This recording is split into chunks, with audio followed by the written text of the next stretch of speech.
ಕರುನಾಡಿನ ಇತಿಹಾಸದಲ್ಲಿ ಅಜರಾಮರವಾಗಿದ್ದ ಸಾಮ್ರಾಜ್ಯ, ಶತ್ರುಗಳ ಹೃದಯದಲ್ಲಿ ಭಯ ಹುಟ್ಟಿಸಿದ ಕನ್ನಡದ ಸಾಮ್ರಾಜ್ಯ, ಅದು ಬಾದಾಮಿ ಚಾಲುಕ್ಯ ಸಾಮ್ರಾಜ್ಯ.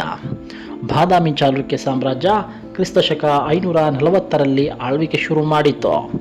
ಈ ಸಾಮ್ರಾಜ್ಯದ ಸ್ಥಾಪಕ 1ನೆಯ ಪುಲಕೇಶಿ. ಪುಲಕೇಶಿಯ ಮಗ ಕೀರ್ತಿವರ್ಮನ ಕಾಲದಲ್ಲಿ ಸಾಮ್ರಾಜ್ಯ ವಿಸ್ತರಣೆಯಾಯಿತು. ಕೀರ್ತಿವರ್ಮನ ಮಗನೇ ಮಹಾಪರಾಕ್ರಮಿ ಇಮ್ಮಡಿ ಪುಲಕೇಶಿ.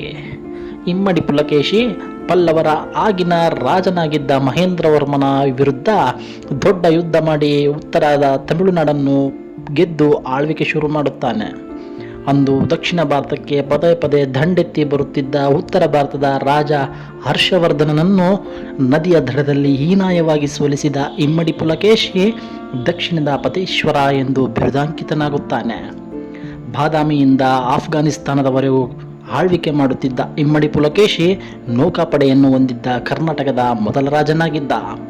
ನಂತರ ವಿಕ್ರಮಾದಿತ್ಯ ಮತ್ತು ವಿನಯಾದಿತ್ಯರ ಆಳ್ವಿಕೆಯಲ್ಲಿ ಇಡೀ ಭಾರತ ಹಾಗೂ ಸುತ್ತಮುತ್ತಲಿನ ಕೆಲವು ದೇಶಗಳಲ್ಲೂ ಇವರ ಸಾಮ್ರಾಜ್ಯ ವಿಸ್ತರಣೆ ಮಾಡಿದರು.